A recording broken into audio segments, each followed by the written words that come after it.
कल मोहन भागवत ने कहा था कि हिंदू और मुसलमान के बीच में टकराव खत्म होना चाहिए, लेकिन आज दिन भर एक बार फिर हिंदू और मुसलमान के टकराव की बात हुई। आज एक बार फिर मंदिर मस्जिद का सवाल उठा। कल आरएसएस चीफ मोहन भागवत ने हिंदुओं से कहा था कि हर मस्जिद में शिवलिंग ढूंढने की कोशिश न करें। आज कुछ मौलाना मौलवियों ने कहा, भागवत जानते हैं ज्ञानवापी में फव्वारा है, इसलिए हिंदू से कह रहे हैं कि बातचीत से मामले को सुलझाओ। मोहन भागवत ने हिंदुओं से कहा था कि मुसलमानों को डराने की जरूरत नहीं है। आज कुछ मौलाना कह रहे थे, पहले डराते हैं फिर कहते हैं डराओ मत। ये सब बेकार की बातें हैं। मोहन भागवत ने कहा, अब मंदिर मस्जिद को लेकर कोई आंदोलन नहीं होगा। मौलाना मौलवी कह रहे हैं कि मंदिर मस्जिद के झगड़े आरएसएस वाले ही कराते हैं। मोहन भागवत अपने लोगों को रोकते क्यों नहीं? आज मैं आपको मोहन भागवत की पहल पर मौलानों ने क्या कहा, यह पूरी बात सुनवाऊंगा। इसके अलावा देश भर में तमाम शहरों में जुमे की नमाज पढ़कर बाहर निकले आम मुसलमान भाइयों की बात भी सुनवाऊंगा। वो कह रहे हैं कि मोहन भागवत ने जो कहा सही कहा, देश में अमन कायम करना है तो मिलकर रहना होगा, लेकिन मुश्किल है कि खुद को मुसलमानों का रहमुना कहने वाले नेता ये बात नहीं समझ रहे। अगर समझ रहे हैं तो कह नहीं रहे। मुसलमानों के हितों की सबसे ज्यादा बात असदुद्दीन ओवैसी करते हैं। आरएसएस के खिलाफ सबसे ज्यादा ओवैसी बोलते हैं। मोहन भागवत के बयानों पर असदुद्दीन ओवैसी के ट्वीट पढ़कर मैं हैरान रह गया। और इस वक्त असदुद्दीन ओवैसी मेरे साथ में है। ओवैसी साहब, बहुत दिन बाद आपसे बात हो रही है और आपसे बात करके हमेशा अच्छा लगता है। और मुझे बताया गया कि आप वाकुराबाद जिले के तांदूर में हैं, बहुत दूर है, आपने वक्त निकाला, बहुत बहुत शुक्रिया आपका। जी बहुत शुक्रिया, आपने दावत दी आने के लिए। कई दिन से आप कह रहे हो ओवैसी साहब कि मस्जिदों पर कब्जा करने की साजिश हो रही है, 50,000 मस्जिदों पर कब्जा हो जाएगा। तो अब तो मोहन भागवत ने एश्योरेंस दिया है कि किसी मस्जिद पर कोई कब्जा नहीं होगा, ज्ञानवापी मस्जिद को लेकर भी कोई आंदोलन नहीं होगा। मेरा मानना यह है कि जो मोहन भागवत साहब की जो भाषण की आप बात कर रहे हैं, जिसमें उन्होंने ये तमाम बातें कही हैं, उस पर हरगिज भरोसा नहीं किया जा सकता। क्योंकि अगर आप आरएसएस की और संघ परिवार की तारीख पढ़ेंगे तो 1964 से पहले तो राम मंदिर का मुद्दा नहीं था। 64 में विश्व हिंदू परिषद बनी, मुद्दा बना, और बीजेपी ने 89 के पालनपुर के रेजोल्यूशन में उसको बना लिया। और तीसरी बात जो आरएसएस के लोग नहीं बता रहे हैं कि बजरंग दल बनाई गई किस लिए थी। बजरंग दल बनाई गई थी राम मंदिर के लिए, काशी के लिए और मथुरा के लिए। तो ये उनका बोलना कि हमको हिस्टोरिकली हमको बाबरी मस्जिद राम मंदिर के लिए प्रोटेस्ट करना पड़ा, वो इस बात को कैसे कह रहे हैं जब आपने सुप्रीम कोर्ट को कहा था कि 6 दिसंबर को मस्जिद को हाथ नहीं लगाएंगे। आपने कोर्ट को धोखा दिया और उसके बाद आपने मस्जिद को शहीद कर दिया। बाद में हमारे लिए मुसलमानों के लिए तो फेट कंपली हो गया वो। तो इसीलिए इनकी बातों पर भरोसा नहीं किया सकता। हाँ, अगर देश के प्रधानमंत्री कल आकर देश को बताएंगे कि उनकी सरकार 1991 के एक्ट को मानती है और उसको इंप्लीमेंट करेगी, तो आप देखिए 24 घंटे के अंदर ये तमाम जो पिटिशनर्स मुकदमे डाल रहे हैं वो सब के सब पीछे हट जाएंगे। और आखिरी बात यह है कि जो पिटिशनर्स काशी में गए, क्या उनका ताल्लुक विश्व हिंदू परिषद से नहीं है? क्या उनका ताल्लुक आरएसएस से नहीं है? तो ये पुरानी आदत है आरएसएस की कि जब मामला गर्म होता है, जब उनको बदनामी का डर होता है तो कहते हैं हाथ छोड़ लेते हैं, और जब पॉलिटिकली फायदा नजर आता तो फौरन उसको पकड़ लेते हैं। और आखिरी बात यह है रजत जी कि 3 जून को अमेरिका के स्टेट डिपार्टमेंट की रिलीजियस फ्रीडम की रिपोर्ट आई, जिसमें इंडिया को कंट्री ऑफ कंसर्न में डाल दिया गया। तो अगर देश के प्रधानमंत्री ये कमिटमेंट दे देते हैं तो हमको अमेरिका के प्रेशर में दबाव में आने की जरूरत नहीं पड़ती। तो आज इसीलिए सब चीजें हो रही हैं। ओवैसी साहब, बहुत सारी बातें आपने इसमें जोड़ दी हैं, लेकिन मैं एक दो बात आपसे बड़े साफ साफ कहना चाहता हूं।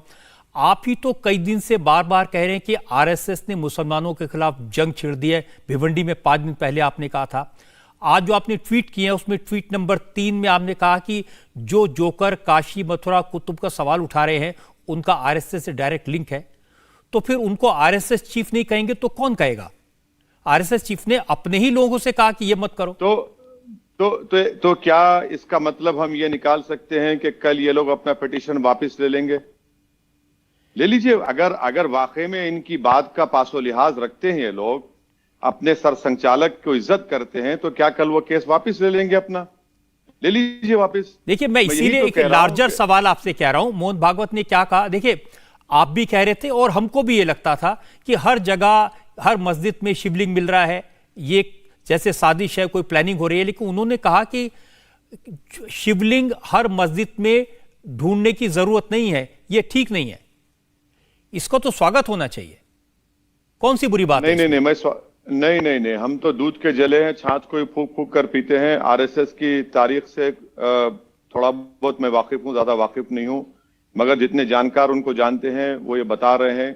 ये पिटिशनर्स को आप देख लीजिए ना, पिटिशनर्स को कहिए विड्रॉ कर लीजिए। फिर आप रजत जी, आप एक बात को प्लीज मेरी बात समझने की कोशिश करिए कि मथुरा में 55 साल पहले मुसलमान और हिंदुओं ने बैठकर एग्रीमेंट कर लिया, कोर्ट में उस एग्रीमेंट को दाखिल किया, मुसलमानों ने जमीन दे दी, वहां पर एक आलीशान मंदिर तामीर हो गई।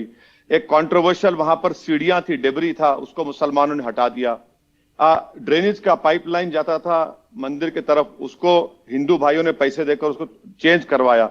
आज कोर्ट को चले गए, कौन है जाने वाले बताइए आप, कौन है ये लोग जाने वाले? ओवैसी साहब, क्या इनका ताल्लुक संघ उसी से नहीं है? बातों पर तो आरएसएस चीफ ने कहा है कि जो इतिहास में हो गया वो हो गया, अब उस पर जाने की जरूरत नहीं है। वो अपने ही लोगों को, हिंदुओं को ही समझा रहे हैं ये बात। आपको उसमें भी नहीं प्रॉब्लम है? कोई ना, देखिए प्रॉब्लम इसलिए है मुझे क्योंकि उन्होंने पहले ये कहा था कि मुसलमान हमसे चोरी का सामान है, फिर आज आप ये कहते हैं कि नहीं मुसलमानों के पूर्वज हिंदू थे। क्या मैं ये कह सकता हूं रजत जी के मोहन भगवत साहब के भी पूर्वज को जबरन बुद्धिज्म से हिंदू बनाया गया? क्या जबान इस्तेमाल कर रहे हैं? वो तो देश के प्रधानमंत्री को झूठा साबित कर, जब प्रधानमंत्री सऊदी अरेबिया गए थे, उन्होंने केरल की सबसे पहली मस्जिद जो भारत की थी उसका एक मिनिएचर बनाकर सऊदी अरब के बादशाह को दिया। आज आप बार बार कहते हैं कि इनके पूर्वज हिंदू थे, ये आक्रमण करने वालों ने दीन लेकर आया। नहीं, झूठ है। इस्लाम भारत में आया तो ट्रेडर्स की वजह से आया, स्कॉलर्स की वजह से आया, सूफियों की वजह से आया। और आप ये कहते हैं, अगर आप ओवैसी साहब, देखिए आज का सवाल, आज का जो सवाल है ना, वो सिर्फ ये है, मैं आपकी उस बात पर जा रहा हूं जिसमें आपने कई बार कहा कि 50,000 मस्जिदों को तोड़ने की कोशिश हो रही है, 50,000 मस्जिदों को ढाने की एक साजिश हो रही है। उन्होंने कहा कि नहीं, ऐसी कोई साजिश नहीं है। उन्होंने अपने लोगों से कहा कि इस बारे में सोचिए भी मत, कोई झगड़ा मत करिए, ज्ञान वापी को लेकर भी आंदोलन मत करिए। मैं इनकी बात को इनका यकीन करने वाला नहीं हूं। यकीनन वो आरएसएस के सरसंघचालक हैं, मगर पिछले 15-20 दिन से जो टीवी चैनल्स पर जितने बीजेपी के, आरएसएस के लोग जो आप ही के टीवी चैनल पर आकर क्या क्या उन्होंने नहीं कहा। उन्होंने सिर्फ काशी की बात नहीं की, उन्होंने सिर्फ मथुरा की बात नहीं की। हद तो यह हो गई कि अब तो वो कर्नाटका की जामा मस्जिद श्रीरंगापट्टनम की उस पर सवाल उठा रहे। कौन है ये लोग? क्या ये लोग कांग्रेस पार्टी के हैं, एमआईएम पार्टी के हैं, या कोई और पार्टी के हैं, या बीजेपी के पॉलिटिशियन? नहीं, ये तो तमाम के तमाम संघ परिवार के लोग हैं। और अगर ये मोहन भगवत ये कह रहे हैं कि बात को नहीं सुना जा रहा है, तो पुराना ड्रामा है। देखिए, देश के प्रधानमंत्री वो ये बताइए कि जो जिन लोग आप संघ का, बजरंग दल का कह रहे हैं, जो लोग वो लोग ये कह रहे हैं, उनकी बात आप यकीन कर रहे हैं, लेकिन आरएसएस के चीफ जो कह रहे हैं उसकी बात का यकीन नहीं कर रहे। नहीं, इसलिए नहीं कर रहा हूं कि अगर आप गोपाल गोडसे का बयान पढ़ेंगे, जो नाथूराम गोडसे के भाई थे, तो उन्होंने रिजेक्ट किया अडवाणी साहब के स्टेटमेंट को कि गोडसे का आरएसएस ताल्लुक, बीजेपी से आरएसएस ताल्लुक नहीं है। गोपाल गोडसे का इंटरव्यू, उन्होंने कहा कि बिल्कुल आरएसएस से ताल्लुक था, क्योंकि बदनामगी हो रही थी, इन्होंने हाथ छुड़ा लिए। वैसे साहब, आप बार बार इतिहास में जा रहे हैं। मैं आज की जो सिचुएशन है उसकी बात आपसे कर रहा हूं, क्योंकि आज की बात में इतना समय भी नहीं होता कि हम ये सब बातें कर सके। एक दिन आपको आपकी अदालत में बुलाऊंगा तो ये सब बात करेंगे, लेकिन आज देखिए, बिल्कुल मैं आने तैयार। रजत जी, मैं आपसे, वक्त कम है, मैं इसलिए कह रहा हूं कि मोहन भगवत साहब के एश्योरेंस से, नड्डा साहब के एश्योरेंस से कुछ होने वाला नहीं है। वो कॉन्स्टिट्यूशनल अथॉरिटी नहीं है। जब तक देश के प्रधानमंत्री खड़े होकर नहीं कहेंगे कि उनकी सरकार 1991 के एक्ट को फॉलो करेगी, किस्सा खत्म हो जाएगा। तो आप दोनों बात कैसे कह सकते हैं? एक तरफ तो आप कहते हैं जो कुछ करा रहे हैं आरएसएस वाले करा रहे हैं, जो कुछ बिल्कुल करा रहे हैं। अगर तो आरएसएस वालों को तो फिर आरएसएस वाले रोकेंगे ना? नहीं, आरएसएस वालों को रोकेंगे देश के प्रधानमंत्री। और अगर मोहन भगवत ये समझ रहे हैं कि हम मुसलमान उनके रहमो करम पर भारत में जिंदा हैं, हम एश्योरेंस नहीं करेंगे, बेटा तुम जी लो, नहीं। हम ये कह रहे हैं कि 91 का कानून देश का कानून है और उस कानून को पार्लियामेंट में बनाया गया था, तो पार्लियामेंट को बनाने का एग्जीक्यूटिव जो है वो प्रधानमंत्री है और प्रधानमंत्री को देश को कहना पड़ेगा कि 1991 के कानून को हम फॉलो करेंगे। क्या आरएसएस और बीजेपी अरे आप कौन से प्रधानमंत्री की बातें मान लेते? उसी प्रधानमंत्री ने पार्लियामेंट में सीए का कानून पास कराया, तो कौन सा आपने मान लिया? सुप्रीम कोर्ट ने कहा कि राम मंदिर बनेगा, आप कहां मान गए? आप तो कहते हैं कि मस्जिद थी, मस्जिद है, कयामत तक मस्जिद रहेगी। आप किसकी बात मानते हैं? बिल्कुल बिल्कुल सही है, क्योंकि सुप्रीम कोर्ट ने 91 के एक्ट को पैराग्राफ नंबर 83 बाबरी मस्जिद राम मंदिर टाइटल डिसऑर्डर कहा कि बेसिक स्ट्रक्चर का हिस्सा है। सीएए का कानून अभी चैलेंज हुआ है, चैलेंज होगा वो, और सुप्रीम कोर्ट के जजमेंट से डिसएग्री करना मेरा संवैधानिक राइट है। ये जीएस वर्मा साहब जो सुप्रीम कोर्ट के चीफ जस्टिस थे, उन्होंने कहा कि supreme court is supreme not infallible. मुझे इज्जत के साथ सुप्रीम कोर्ट से डिसीजन से इख्तिलाफ करने का मौका है। देखिए, इसीलिए लोग कहते हैं ना ओवैसी साहब कि हिंदू मुसलमान का भाईचारा हो, उनमें अच्छी राफ्ता हो, ये आपकी सियासत को सूट नहीं करता, आप आग लगाते हैं। नहीं, आप चाहे कुछ भी कह लीजिए, मुझे इसकी फिक्र नहीं है, मगर मैं अपना जमीर बेचकर आरएसएस को या सच्चाई को दबाने का काम नहीं कर सकता। मैं ये कह रहा हूं कि देश के प्रधानमंत्री इस पर क्यों नहीं कहते। आज क्यों हम अमेरिका के दबाव में आ रहे हैं? ये अफसोस की बात है कि 3 जून को अमेरिका ने कह दिया कि Bharat is a country of concern. ये बहसते कि इंडियन, मेरे लिए शर्मिंदगी हो रही है मुझे कि अमेरिका कैसे डिक्टेट कर सकता है भारत को। देखिए, आज मैं आपसे बात कर रहा हूं आरएसएस की। अरे आप रोज कहते हैं आरएसएस वाले मुसलमानों को डरा रहे हैं, आप रोज कहते हैं आरएसएस वाले नफरत फैला रहे हैं। आज भी डरा। देखिए, आज भी जब उनके सबसे बड़े उनके चीफ ये कहते हैं कि हिंदू समाज से कह रहे हैं कि भाई किसी को डराने की कोशिश मत करो, तो रजत जी, मैं आपसे अदबन कह रहा हूं कि उनका कल का भाषण भी वो पैगाम ये दिया जा रहा है कि मुसलमानों, अगर आप भारत में रह रहे हैं तो हमारे रहमो करम पर जी रहे हैं। मैं ये कह रहा हूं कि वो कैसे कह सकते हैं? क्या कह रहे हैं वो? आप कह रहे हैं कि पूर्वज हमारे हिंदू थे। किसने कहा? 65,000 साल पहले तो अफ्रीका से लोग आए थे, ईरान से आए, सेंट्रल एशिया, ईस्ट एशिया से आए, तभी तो भारत इन्हीं लोगों से बना। आप मुझे सिर्फ न बताएं कि आपको अब भी लगता है कि 50,000 मस्जिद पर कब्जा की तैयारी होती रहेगी? अब भी आपको लगता है कि ज्ञानवापी पर कब्जे की तैयारी होगी? अब भी आपको लगता है कि मथुरा, काशी, अब कुतुब, इन सब पर झगड़ा चलता रहेगा? यकीनन ये चलता रहेगा। बीजेपी आरएसएस चलते रहेगी। ये तो एक डाइवर्जरी टैक्टिक है मोहन भगवत साहब की, आरएसएस की, जिसको कहते हैं हिंदी में, उर्दू में आंखों में धूल झोंकना। ये वक्तिया तौर पर है। आप दोबारा मुझे बुला लीजिए 6-8 महीने के बाद, फिर आप पूछेंगे, मैं आपको बोलूंगा देखिए मैं सच साबित हुआ था। ये डाइवर्जरी टैक्टिक है। जब बाबरी मस्जिद का जजमेंट आया, मैंने ये खदशे का इजहार किया था कि ऐसा होगा। सबने मुझ पर उंगलियां उठाई, मगर आज कोर्ट में केस चला गया। आप बताइए कि 1942 में काशी का केस हाई कोर्ट ने डिसाइड कर दिया था, आज दोबारा चले जाते हैं। आपने, हिंदुओं ने, मुसलमानों ने बैठकर डिसाइड कर लिया मथुरा का, फिर चले जाते हैं। हर जगह ऐसा हो रहा है ना। ये देखिए ना ओवैसी साहब, एक आदमी ये कह रहा है कि हर मस्जिद में शिवलिंग मत ढूंढो, अपने लोगों से कह रहा है। एक आदमी कह रहा है कि मुसलमानों को डराने की कोशिश मत करो। एक आदमी कह रहा है कि ज्ञानवापी के मस्जिद को लेकर के हम आंदोलन में शामिल नहीं होंगे। एक आदमी कह रहा है कि अब जो हिस्ट्री में जो हो गया सो हो गया, अब उस पर बात नहीं करनी चाहिए। इतनी सारी बातें उन्होंने कही हैं, उसके बावजूद आप तैयार नहीं है, कुछ आप सुनने को तैयार नहीं है। बिल्कुल इसलिए नहीं, इसीलिए तो आपको कह रहा हूं ना कि वीएचपी के 64 में बनाई गई। क्या उससे पहले राम मंदिर का मुद्दा था? नहीं था। बीजेपी के लिए 89 से मुद्दा बना, उससे पहले राम मंदिर का मुद्दा नहीं था। बजरंग दल 84 में बनी। बार-बार इतिहास में ओवैसी जी, मैं तो कल की बात कर रहा हूं। कल जो उन्होंने कहा है, पब्लिकली कहा है, नागपुर में आरएसएस के हेडक्वार्टर में आरएसएस के सारे बड़े पदाधिकारी वहां थे, स्वयंसेवक वहां थे, उनके सामने पब्लिकली टीवी पर कहा है। उसको नहीं आप कभी 91 पे, कभी 89 में, कभी 64 में जा रहे हैं। कल की बात करिए। ये तो डॉक्यूमेंट्स नहीं, ये तो डॉक्यूमेंट्स है ना आरएसएस के, इस पर कैसे डिनाई करेंगे? नहीं, चलिए, कल उन्होंने क्या है, उन्होंने देखिए, मैं आपसे फिर से कहता हूं, उन्होंने सिर्फ 4 बातें उन्होंने कहा कि ज्ञानवापी को लेकर आंदोलन नहीं होगा। उन्होंने कहा कि हर मस्जिद के अंदर शिवलिंग ढूंढने की कोशिश मत करो। उन्होंने कहा मंदिर मस्जिद का झगड़ा अब नहीं होना चाहिए, हिस्ट्री में जो हो गया सो हो गया, और कहा किसी को डराने की कोशिश मत करो। इसमें क्या गलत है? गलत अल्फाज का इस्तेमाल तो सही है, मगर नियत और जो माजी में जो हुआ उसको हम देखकर कह रहे अच्छा चलिए आपकी बात सच है, ये जो पिटिशनर्स हैं क्या अपना केस वापस ले लेंगे? क्या वो सरसंघचालक की बात को मान लेंगे? मान लो, बोलिए चलिए वापस ले लो, बोलिए केस को, जो केस मथुरा में डाला आप वापस ले लीजिए आप।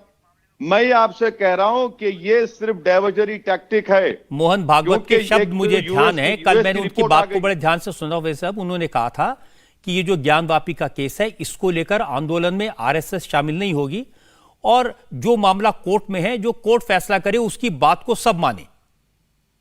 अब कोई ये तो नहीं कह सकता कि कोर्ट की बात को मत मानो। तो अगर तो मोहन भागवत साहब 1992 में सुप्रीम कोर्ट की बात को क्यों नहीं माने?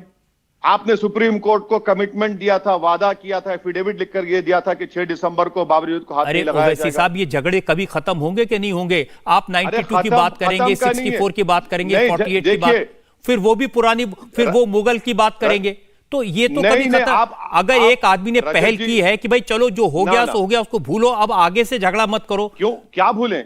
नहीं, आप अगर आप कह रहे हैं मुगल, मैं कह रहा हूं कि आजाद हिंदुस्तान में संविधान बनने के बाद आपने सुप्रीम कोर्ट को वादा करने के बाद आपने मस्जिद को शहीद किया। आज आप मुझसे कह रहे हैं, मैं आपकी बात का यकीन कर लूं, उस पे उर्दू का शेर याद आ रहा है कि सितमगर तुझसे उम्मीद वफा होगी जिन्हें होगी, हमें तो देखना यह कि तू जालिम कहां तक है। अब आप उसमें जालिमी ढूंढते रहिए और ये झगड़ा कभी खत्म नहीं होगा। इसके लिए कहते हैं कि जिनके घर शीशे के बने होते हैं दूसरों के घरों पर पत्थर नहीं फेंकते। वैसे साहब, अरे हमारा तो घर ही नहीं है रजत जी, हमारा तो घर बर्बाद कर दिया ना आरएसएस ने। हमारा तो घर ही नहीं है, ना उसमें शीशा है ना उसमें कुछ है। आपने तो बुलडोजर लगा के अब तो घरों को तोड़ते जा रहे हैं बगैर किसी नेचुरल जस्टिस को इस्तेमाल करे। तो मेरा घर कांच का कहां है? कांच का घर तो अभी मोदी जी का हो गया। देश के प्रधानमंत्री को 91 के एक्ट के ऊपर बोलना पड़ेगा। ओवैसी साहब, मोहन भागवत तो अपने लोगों से कह रहे हैं कि ईंट पत्थर सीमेंट इकट्ठा करो और मुसलमानों के भी घर बनाओ, उनको भी साथ रखो और दोनों में कोई फर्क नहीं है। उनको सेंधवा और खरगोन में क्या हुआ जानना चाहिए, दिल्ली में क्या हुआ उनको मालूम करना चाहिए, किसके दुकानों को तोड़ दिया गया। मैं तो सिर्फ आपसे पूछ रहा हूं कि जो उन्होंने कल अच्छी अच्छी बातें कही हैं, जो पहल की है, उसके ऊपर कुछ बातचीत होनी चाहिए कि नहीं होनी चाहिए, या उस पर आप उसको पूरा रिजेक्ट कर देंगे? मैं देश के प्रधानमंत्री से उम्मीद कर रहा हूं, क्योंकि वो एक कॉन्स्टिट्यूशनल पोस्ट पर है। मोहन भागवत और जेपी नड्डा के एश्योरेंस से कुछ काम चलने वाला नहीं है। देश के प्रधानमंत्री ये कह दें कि उनकी सरकार, सुप्रीम कोर्ट ने जो राम मंदिर, बाबरी मस्जिद टाइटल डिस्प्यूट में 91 के एक्ट को भारत के संविधान के बेसिक स्ट्रक्चर का हिस्सा करार दिया है, वो उस कानून को मानते हैं, उस पर अमलावरी करेंगे। देखिए, मैं आपसे एक फाइनल बात कहना चाहता हूं साहब, अगर ये बात प्रधानमंत्री कह देते ना, तो आप कहते प्रधानमंत्री के कहने से क्या होता है, करवा तो आरएसएस वाला रहे, मोहन भागवत क्यों नहीं बोलते? तो इसका तो कभी मुझे लगता नहीं इसका अंत होगा कोई। नहीं, इसका अंत है। देश के प्रधानमंत्री अगर चाहेंगे तो सब चीज खत्म हो जाएगी, क्योंकि देश के प्रधानमंत्री से पूछने का हक मुझे है। मुझे आरएसएस के सरसंघचालक से, उनसे, उनके वादों पे और उनके उससे यकीन करने की जरूरत नहीं है। जब मेरा देश का प्रधानमंत्री, क्योंकि वो प्रधानमंत्री है देश का, वो सबका प्रधानमंत्री है, उनकी सरकार क्या 91 के एक्ट को फॉलो करेगी या नहीं करेगी, वो कह दें भाई। मैं चलिए, हो जाएगा। अब ये तो कभी मुझे लगता है बहस अंत नहीं होगी। सिर्फ इतना आपको याद दिला दूं, प्रधानमंत्री ने बार बार कहा सबका साथ, सबका विकास, सबका विश्वास, तो कम से कम उस पर भरोसा कर लीजिए। सबका साथ, सबका विश्वास, सबका विकास तो सब जगह कहते हैं प्रधानमंत्री, मगर जब खरगोन में, सेंधवा में उन्हीं की सरकार घरों को तोड़ देती है बगैर नोटिस के, तो प्रधानमंत्री खामोश हो जाते हैं। चलिए, मैं मान लेता हूं कि ओवैसी साहब किसी की बात का भरोसा नहीं करेंगे, ना मोहन भागवत का, ना प्रधानमंत्री का, ना किसी का, लेकिन जरूर बहुत जल्दी मैं आपको आपकी अदालत पर बुलाऊंगा और ये सारे सवाल एक बार फिर से करेंगे। जरूर, मुझे इंतजार रहेगा रजत जी। बहुत बहुत शुक्रिया आपका, बहुत बहुत शुक्रिया। Thank you. इंडिया टीवी हर वक्त हर जगह डाउनलोड करने के लिए सर्च करें India TV news Google play store या ऐप स्टोर पर।